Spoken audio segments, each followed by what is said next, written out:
অৱশেষত যোৰহাট আৰক্ষীৰ জালত আৰিয়ান গোস্বামী অন্দেশা শইকীয়াৰ ৰহস্যজনক মৃত্যুৰ মূল অভিযুক্ত আৰিয়ান গোস্বামী গোলাঘাটৰ বগিজান থানাৰ অন্তৰ্গত মূৰফুলনিৰ পৰা গ্ৰেপ্তাৰ কৰা হৈছে আৰিয়ানক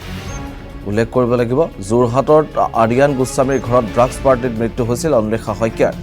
যোৰহাট আৰক্ষীৰ ভাৰপ্ৰাপ্ত বিষয়াৰ নেতৃত্বত চলে অভিযান আৰক্ষীৰ জোৰদাৰ তদন্তত আৰক্ষীৰ জালত পৰে আৰিয়ান গোস্বামী উল্লেখ যে যোৰহাটৰ গৌৰী এপাৰ্টমেণ্টত উৰেনিশা হৈছিল ড্ৰাগছৰ পাৰ্টিৰ অন্বেষাক ধৰ্ষণ কৰি হত্যা কৰাৰ উঠিছে ভয়ংকৰ অভিযোগ ঘটনাৰ জড়িত তিনিগৰাকী মাৰাথান জেৰা অব্যাহত যোৰহাট আৰক্ষীৰ ইতিমধ্যে সমগ্ৰ ঘটনাই সৃষ্টি কৰিছে তীব্ৰ চাঞ্চল্যৰ আমি আপোনালোকক ক্ৰমাগতভাৱে সেই খবৰ ঘটনা সংঘটিত হোৱাৰ দিনৰ পৰা সেই খবৰ ক্ৰমাগতভাৱে জনাই যাবলৈ চেষ্টা কৰিছোঁ আৰিয়ান গোস্বামী এটা গৌৰী এপাৰ্টমেণ্ট নামৰ এই বিশেষ এপাৰ্টমেণ্টত তেওঁ ভাড়াত আছিল মাতৃৰ সৈতে কিন্তু এই এপাৰ্টমেণ্টৰ স্বত্বাধিকাৰী সহ অন্যান্য যিসমূহ প্ৰতিবেশী সেই প্ৰতিবেশীয়ে বাৰে বাৰে আচলতে তেওঁৰ বিৰুদ্ধে অভিযোগ আনিছিল বিভিন্ন সময়ত তেওঁৰ এই অঞ্চলটোত বা এই বিশেষ এপাৰ্টমেণ্টত বিভিন্ন ধৰণৰ অসামাজিক কাৰ্যকলাপ চলাই যোৱাৰ অভিযোগ উত্থাপন হৈছিল দেহ ব্যৱসায়ৰ পৰা আৰম্ভ কৰি ড্ৰাগছলৈকে সকলো ব্যৱসায় এনেধৰণে এই এপাৰ্টমেণ্টত চলাই যোৱাৰ অভিযোগ উত্থাপন হৈছিল আৰু তাৰ পাছতেই শেহতীয়াকৈ সংঘটিত হোৱা এই যি ঘটনা এই ঘটনা সন্দৰ্ভত তেওঁ পলাতক অৱস্থাত আছিল আৰু ইতিমধ্যে আৰিয়ান গোস্বামীক আৰক্ষীয়ে কৰায়ত্ব কৰিছে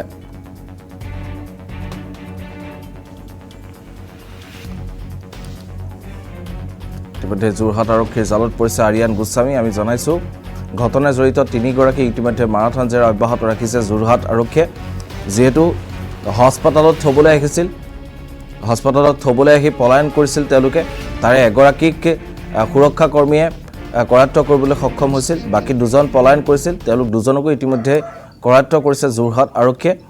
এতিয়া আটাইতকৈ ডাঙৰ ৰহস্যটো হ'ল যে নিশা 10 বজাত যিহেতু এই ঘটনা সংঘটিত হৈছিল 8 বজাৰ পৰা 10 বজা পৰ্যন্ত তেওঁলোকে সেই বিশেষ ফ্লেটটোৰ ভিতৰত কি কৰি আছিল এনে কি ঘটনা সংঘটিত হৈছিল যাৰ বাবে অন্দেশা শইকীয়াৰ মৃত্যু হয় অন্দেশা শইকীয়া এই পাৰ্টিটোত তেওঁ পূৰ্বেও যোৱাৰ অভিযোগ উত্থাপন হৈছে এনেধৰণৰ ঘটনাৰ সৈতে পূৰ্বেও অন্বেষা শইকীয়া এই ফ্লেটটোলৈ যোৱাৰ অভিযোগ একাংশ উত্থাপন কৰিছে আৰু এই মুহূৰ্তত শেহতীয়া ভিজুৱেলছ আমি আপোনালোকক দেখুৱাবলৈ চেষ্টা কৰিছোঁ এয়া নিশাৰ ভাগৰ দৃশ্যাংশ প্ৰত্যক্ষ কৰক এয়া আৰিয়ান গোস্বামী ঠিক আছে কোৱা তুমি কাহিনীটো কোৱা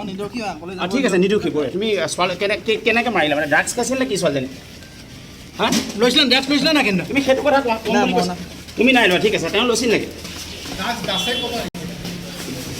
তোমাৰ ফ্লেটলৈ হেনো ড্ৰাগছ লৈ আহিছিল দাসে লৈ আহিছিল দাসে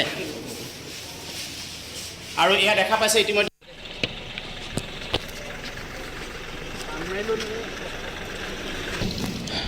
কি কাৰণে মাৰিছিলা কি কাৰণে মাৰিলা কেনেকৈ মাৰিলা কৈ যোৱা তুমি কেনেকৈ মাৰিলা কৈ যোৱা একো নাই ফ্লেটত কেনেকৈ মাৰিলা সেইটো কোৱা মই নিজে মৰিলে ড্ৰাগছ লৈছিল নাই ড্ৰাগছ লৈছিল নে কি তুমি এইটো কোৱাচোন কৈ যোৱা তুমি কোৱা ড্ৰাগছ লৈছিল নে কি ড্ৰাগছ লৈছিল নাই ইমান না কেনেকৈ মাৰিলা কোৱা কথাটো কৈ যোৱা তুমি কৈ দিলে হ'ব কেনেকৈ মাৰিলা কৈ যোৱা একো নাই মোক কোৱা তুমি কোৱা কেনেকৈ ঠিক আছে কোৱা তুমি কাহিনীটো কোৱা ঠিক আছে নিদুখী বৰে তুমি কেনেকৈ মাৰিলা মানে ড্ৰাগছ খাইছিল নে কি ছোৱালীজনী হা লৈছিলা ড্ৰাগছ লৈছিলা না কিন্তু তুমি সেইটো কথা কোৱা তুমি নাই লোৱা ঠিক আছে তেওঁ লৈছিল নেকি তোমাৰ ফ্লেটলৈ হেনো ড্ৰাগছ লৈ আহিছিল দাসে লৈ আহিছিল দাসে আৰু এয়া দেখা পাইছে ইতিমধ্যে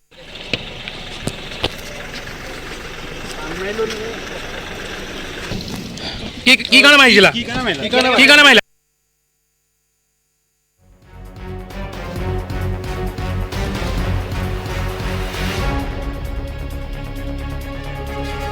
এমবিএন চৰকাৰে দৃশ্যাংশ আপোনালোকক দেখুৱাবলৈ চেষ্টা কৰিছোঁ এগৰাকী আৰিয়ান গোস্বামীৰ বিৰুদ্ধে বহু অভিযোগ আছে ইয়াৰ পূৰ্বেও বহু অভিযোগ আছে আৰিয়ান গোস্বামীক সাংবাদিকে সোধা প্ৰশ্নৰ কোনো সুদুত্তৰ দিবলৈ সক্ষম হোৱা নাই বাৰে বাৰে সোধা হৈছে যে কিহৰ কাৰণে হত্যা কৰা হ'ল অন্বেষা শইকীয়াক তাৰ কোনো সুদুত্তৰ দিব পৰা নাই আৰিয়ান গোস্বামী যদিহে হত্যা কৰা নাছিলে কিয় পলাতক অৱস্থাত আছিলে এগৰাকী আৰিয়ান গোস্বামী ইয়াৰ পূৰ্বেও কিয় আৰিয়ান গোস্বামীৰ বিৰুদ্ধে এনেধৰণৰ অনৈতিক কাৰ্যকলাপ চলোৱাৰ অভিযোগ আছে গতিকে গোটেই ঘটনাটোৰ অধিক তদন্তৰ অৱকাশ আছে আৰক্ষীয়েও ইতিমধ্যে কৰায়ত্ব কৰি তদন্ত প্ৰক্ৰিয়া আৰম্ভ কৰিছে আমি পুনৰবাৰ এমবিএন সহকাৰে সেই দৃশ্যাংশটো এবাৰ দেখুৱাব বিচাৰিছোঁ সাংবাদিকে কি ধৰণৰ প্ৰশ্ন উত্থাপন কৰিছিল তেওঁ কি ধৰণৰ উত্তৰ প্ৰদান কৰিছিল আমি কিছু শুনাই ল'ব বিচাৰিছোঁ কি কাৰণে মাৰিছিলা কি কাৰণে মাৰিলা কেনেকৈ মাৰিলা কেনেকৈ মাৰিলা কৈ যোৱা তুমি কেনেকৈ মাৰিলা কৈ যোৱা একো নাই ফ্লেটত কেনেকৈ মাৰিলা সেইটো কোৱা মই নিজে মৰিলে ড্ৰাগছ লৈছিল নাই ড্ৰাগছ লৈছিল নে কি তুমি এইটো কোৱাচোন কথাটো কৈ যোৱা তুমি কোৱা ড্ৰাগছ লৈছিল নে কি ড্ৰাগছ লৈছিল নাই ইমান নাই তুমি কৈ দিলে হ'ব কেনেকৈ মাৰিলা সামগ্ৰিকভাৱে এই মুহূৰ্তত আমি আপোনালোকক সামগ্ৰিকভাৱে গোটেই তথ্যখিনি শেহতীয়া তথ্যখিনি জনাব বিচাৰিছোঁ ফোন লাইনত সংযুক্ত হৈছে যোৰহাটৰ সতীৰ্থ সাংবাদিক বসন্ত দত্ত আমাৰ সৈতে সংযুক্ত হৈছে বসন্ত দত্ত মই পোনে পোনে গোটেই তথ্যখিনি আপোনাৰ পৰা জানিব বিচাৰিছোঁ আমি নিৰন্তৰভাৱে এই খবৰ সম্প্ৰচাৰ কৰিছিলোঁ প্ৰথম পৰ্যায়ৰ পৰা কেনেধৰণে এগৰাকী যুৱতীৰ মৃত্যু হ'ল এতিয়া আটাইতকৈ ডাঙৰ ৰহস্যটো হৈছে যে আৰিয়ান গোস্বামী ইতিমধ্যে কৰায়ত্ব কৰা হ'ল তিনিজনক সৰ্বমুঠ ঘটনাৰে জড়িত কৰায়ত্ব কৰা হৈছে আৰক্ষীয়ে কিবা অধিক তথ্য লাভ কৰিছে নেকি ক'ব লাগিব ভাস্কৰ যি অম্বেশা শইকীয়া হত্যাকাণ্ড সেই হত্যাকাণ্ডৰ লগত যি অৰিয়ন শইকীয়া মূল অভিযুক্ত হিচাপে জড়িত হৈ পৰিছে যিহেতু যি অৰিয়ন গোস্বামী মূল যি ঘৰ আছিলে যি ভাড়াঘৰ আছিলে সেই ভাড়াঘৰতে আচলতে এই হত্যাকাণ্ডটো সংঘটিত হৈছে কাৰণ সেই যিদিনা 15 আগষ্টৰ নিশা এই অৰিয়নৰ যি ভাড়াঘৰ আছিলে সেই ভাড়াঘৰতেই তেওঁলোকে পাৰ্টি কৰিছিলে আৰু পাৰ্টি কৰাৰ পাছতে আচলতে অম্বেশা শইকীয়াক কেনেদৰে হত্যা কৰা হ'ল সেই অনুসন্ধান এতিয়া আৰক্ষী আৰম্ভ কৰিছে কাৰণ অম্বেশা শইকীয়া তাক মুমূৰ্ষু অৱস্থাত আমি চিচিটিভি ফুটেজত প্ৰত্যক্ষ কৰিছিলোঁ যে ওপৰৰ পৰা নমাই অনা হৈছিলে নমাই আনি পেলাই তেওঁক এজন যুৱক আৰু দুগৰাকী যুৱতীয়ে তাত তেওঁক গাড়ীত উঠাবলৈ চেষ্টা কৰিছিলে বা অটো চালকজনেও সেই সম্পৰ্কত এটা ভিডিঅ' তেওঁ কৰি থৈছিলে আৰু তাৰ পৰা দেখা গৈছিলে যে প্ৰকৃততে সেই ভাড়াঘৰটোৰ ভিতৰত অম্বেশা শইকীয়াক অতিমাত্ৰা ড্ৰাগছ সেৱন কৰা অথবা ধৰ্ষণ কৰি হত্যা কৰা হৈছিলে আৰু কেনেদৰে হত্যাকাণ্ডটো সংঘটিত হ'ল সেই ওপৰত আৰক্ষীয়ে ইতিমধ্যে জোৰদাৰ তদন্ত আৰম্ভ কৰিছে কাৰণ যি অৰিয়ন গোস্বামীৰ মাতৃ সেই মাতৃকো কালি বিয়লিৰ ভাগৰ পৰা জেৰা অব্যাহত ৰাখিছে আৰু ইতিমধ্যে আৰক্ষীয়ে 5জনতকৈও অধিক যুৱক যুৱতীক আটক কৰিছে আৰু এইখিনিতে ক'ব লাগিব যে অৰিয়ন গোস্বামী প্ৰকৃততে এজন অতি অভিযুক্ত যুৱক আছিলে আৰু তেওঁৰ ওপৰত যথেষ্ট কেছো পূৰ্বে ৰুজু আছে যোৰহাট আৰক্ষী থানাত আৰু অধিক তথ্য তেওঁলোকে প্ৰকাশ কৰিছে যে সেই পৰিয়ালটো যিটো অৰিয়ন গোস্বামীৰ যি পৰিয়াল সেই পৰিয়ালৰো বহু অতীত আছে যিহেতু তেওঁৰ পিতৃ কেনেদৰে ঢুকাইছিলে সিও এক হেনো ৰহস্য আছে সেইদৰে এক পৰিয়ালটো যে এটা অপৰাধী পৰিয়াল সেই হিচাপে আৰক্ষীয়ে চিহ্নিত কৰিছে কিন্তু বসন্ত দত্ত মই আপোনাৰ পৰা জানিব বিচাৰিছোঁ অম্বেশা শইকীয়াৰ সৈতে আৰিয়ান গোস্বামীৰ এনে কি সম্পৰ্ক আছিল যাৰ বাবে সেই ফ্লেটটোলৈ অম্বেশা শইকীয়া গৈছিল এইটো এটা বহুত ডাঙৰ প্ৰশ্ন আচলতে ক'ব লাগিব যে সেই যিটো ভাড়াঘৰ আছিলে সেই ভাড়াঘৰটো আচলতে প্ৰকৃততে এটা ড্ৰাগছৰ মূল ঘাটি আছিলে যোৰহাটৰ ড্ৰাগছৰ মূল ঘাটি আছিলে কাৰণ সেই এপাৰ্টমেণ্টৰ যিটো গৌৰী এপাৰ্টমেণ্টৰ বিটো কোঠাত একচুৱেলি ভাড়া লৈছিলে অৰিয়ন গোস্বামী আৰু তেওঁৰ মাতৃ ঝৰ্ণা গোস্বামীয়ে আৰু সেই ঝৰ্ণা গোস্বামী তালৈ অম্বেশা শইকীয়া ওৰফে গুণগুণ অথবা অন্য যুৱক যুৱতী প্ৰায় অহা যোৱা কৰে বুলি ইতিমধ্যে আমি বাতৰি সম্প্ৰচাৰ কৰিছোঁ কাৰণ সেই ৰুমটোত যথেষ্ট সংখ্যক যুৱ যুৱতী প্ৰায় গোট খোৱা হয় আৰু তাত ড্ৰাগছ সুৰা অথবা যৌন এনেধৰণৰ সমাজ বিৰোধী কাৰ্য সংঘটিত হৈ আহিছে অম্বেশা শইকীয়া তাৰমানে ধোৱা তুলসীৰ পাত নহয় গোটেই ঘটনাটোৰ পৰা এইটো প্ৰমাণ কৰিব পৰা যায় হয় এইটো নিশ্চিত যে অম্বেশা শইকীয়া ধোৱা তুলসীৰ পাত নহয় কাৰণ অম্বেশা শইকীয়াও পূৰ্বে ড্ৰাগছ আসক্ত আছিল আৰু তেওঁ বহুদিন ধৰি ৰিহেব চেণ্টাৰত আছিল আৰু ৰিহেব চেণ্টাৰৰ পৰা ঘূৰি অহাৰ পাছত তেওঁ পুনৰ আচলতে এই চক্ৰটোত ধৰি দিছে বা আগেও এই চক্ৰটোৰ লগত জড়িত হৈ আছিলে সেইদৰে আচলতে অম্বেশা শইকীয়া পুনৰ জড়িত হৈ পৰিছিল আৰু ক'ব লাগিব যে যোৰহাটৰ আলিয়ে গলিয়ে এতিয়া ড্ৰাগছৰ মুক্তভাৱে চলিছে আৰু এই ক্ষেত্ৰত আৰক্ষীয়ে যি ব্যৱস্থা গ্ৰহণ কৰিব লাগিছিলে সেয়া ন্যূনতম কাৰণ এই ক্ষেত্ৰত আৰক্ষীও বহু কৰিবলগীয়া আছে কাৰণ যোৰহাটত ড্ৰাগছৰ আসক্ত যুৱক যুৱতীৰ সংখ্যা যেতিয়া বাঢ়িব লাগিছিলে সেই মুহূৰ্তত যোৰহাটৰ আৰক্ষীয়ে এটা কাম কৰিব পাৰিলেহেঁতেন যে সমগ্ৰ যোৰহাট জিলাৰ আৰক্ষী থানাসমূহৰ অন্তৰ্গত এখন সজাগতা সভা অনুষ্ঠিত কৰা হ'লেও আচলতে যোৰহাটত আমি ভাবোঁ যথেষ্ট সংখ্যক ড্ৰাগছৰ পৰিমাণ কম কৰিলেহেঁতেন। শিক্ষাৰ নগৰী বুলি কোৱা হয় যোৰহাটক আৰু সেই শিক্ষাৰ নগৰী যোৰহাটত প্ৰজ্ঞাৰ নগৰী যোৰহাটত এতিয়া এনেধৰণৰ ঘটনাই কিন্তু যোৰহাটৰ সমাজ জীৱন যথেষ্ট পৰিমাণে কলুষিত কৰিছে। বসন্ত দত্ত হয় ভাস্কৰ, এইটো ক'ব লাগিব যে আচলতে আমি বুকুত হাত থৈ সাংস্কৃতিক নগৰীৰ বাসিন্দা বা সৰ্বাধিক শিক্ষিত নাগৰিকৰ বাসিন্দা বুলি আচলতে আমি কৈ থাকোঁ, কিন্তু প্ৰকৃততে সেয়া শূন্য। কাৰণ যোৰহাটৰ অভিভাৱকসকলে নিজৰ সন্তানৰ প্ৰতি চকু দিয়া বৰ্তমান কোনো দেখা যোৱা নাই। কাৰণ যোৰহাটত এতিয়া মুক্তভাৱে যৌন বেহা চলে, যোৰহাটত এতিয়া মুক্তভাৱে ড্ৰাগছৰ বেহা চলে, যোৰহাটত ইজনৰ পিছত সিজন যুৱক যুৱতীৰ ড্ৰাগছ আসক্ত বা যৌন কেলেংকাৰীতে মৃত্যু ঘটিছে দিনটো। তাৰ পাছতো কিন্তু যোৰহাটীয়া জনসাধাৰণে নিজকে শিক্ষিত নাগৰিকৰ বাসস্থান বুলি কৈ থকাটো আচলতে এক সাঁথৰ। কাৰণ ক'ব লাগিব যে মই পুনৰবাৰ কৈছোঁ যে যোৰহাটৰ শিক্ষিত নাগৰিকসকলে কিন্তু এই ড্ৰাগছ অথবা যৌন বেহা যি মুকলিভাৱে চলি আছে সেই বেহাসমূহ ৰোধৰ বাবে তেওঁলোকে আজি পৰ্যন্ত কোনো ব্যৱস্থা গ্ৰহণ কৰা নাই। কোনো এটা মাত্ৰ যোৰহাটৰ চন্দন নগৰত কেৱল সজাগতা সভা অনুষ্ঠিত হৈছে, ষ্ট্ৰীট লাইট লগাইছে ড্ৰাগছৰ বিৰুদ্ধে বা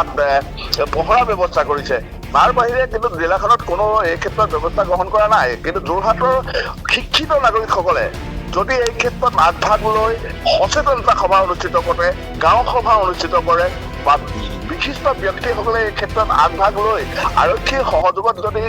এক প্ৰচেষ্টা গঢ় লৈ তোলে তেতিয়াহ'লে যোৰহাটত নিৰ্মূল কৰাৰ ড্ৰাগছ নিৰ্মূল অথবা যৌন বেহা নিৰ্মূল কৰাৰ সম্ভাৱনা অধিক আছিলে। ভাস্কৰ,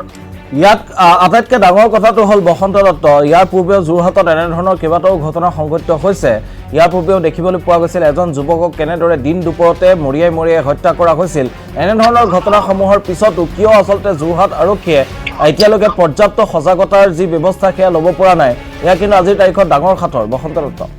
হয় ভাস্কৰ, ক'ব লাগিব যে এগৰাকী যোৰহাট নগৰৰ মাজতে আচলতে এজন বুলি ক'লে নহয়, বিশেষভাৱে আমি এজনৰ নাম উল্লেখ কৰিছোঁ, অনিমেষ ভূঞা,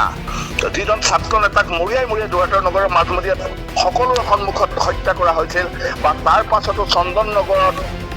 বা তেনেদৰে ডিঅকৰ এজন ডক্তৰক তেনেদৰে যোৰহাটত নিতৌ সংঘটিত হৈ আছে। কিন্তু যোৰহাট আৰক্ষীয়ে এটা কথা মই পুনৰ উল্লেখ কৰিছোঁ, আগৰ আমি বাতৰিটো সম্প্ৰচাৰ কৰিছোঁ যে যোৰহাট আৰক্ষীয়ে আচলতে এই ক্ষেত্ৰত বিহিত ব্যৱস্থা গ্ৰহণ কৰাৰ পৰা বিৰত আছে। ক'ব লাগিব যে যোৰহাটত আজি মই যোৰহাটে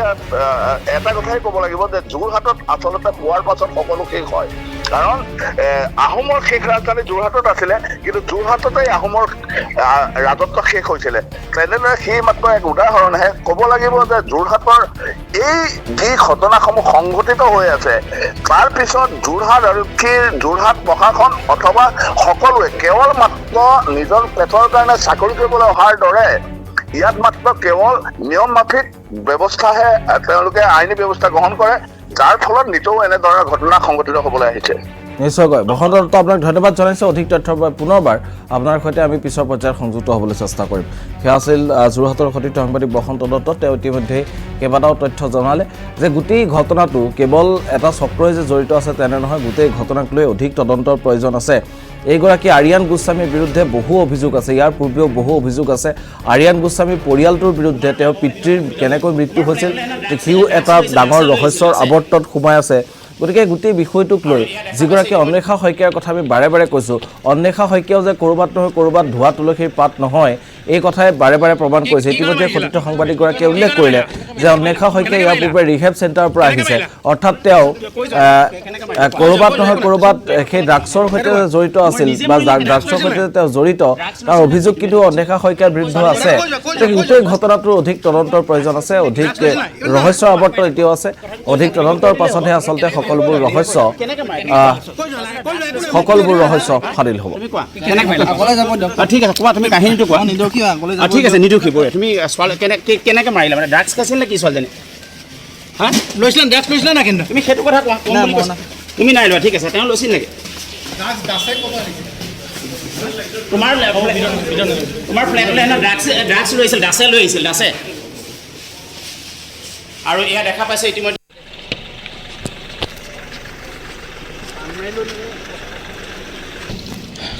কি কাৰণে মাৰিছিলা কি কাৰণে মাৰিলা কেনেকৈ মাৰিলা কেনেকৈ মাৰিলা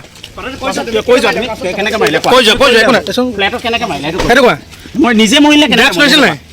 ড্ৰাগছ লৈছিল নে কি তুমি এইটো কোৱাচোন কৈ যোৱা তুমি কোৱা ড্ৰাগছ লৈছিল নে কি ড্ৰাগছ লৈছিল নাই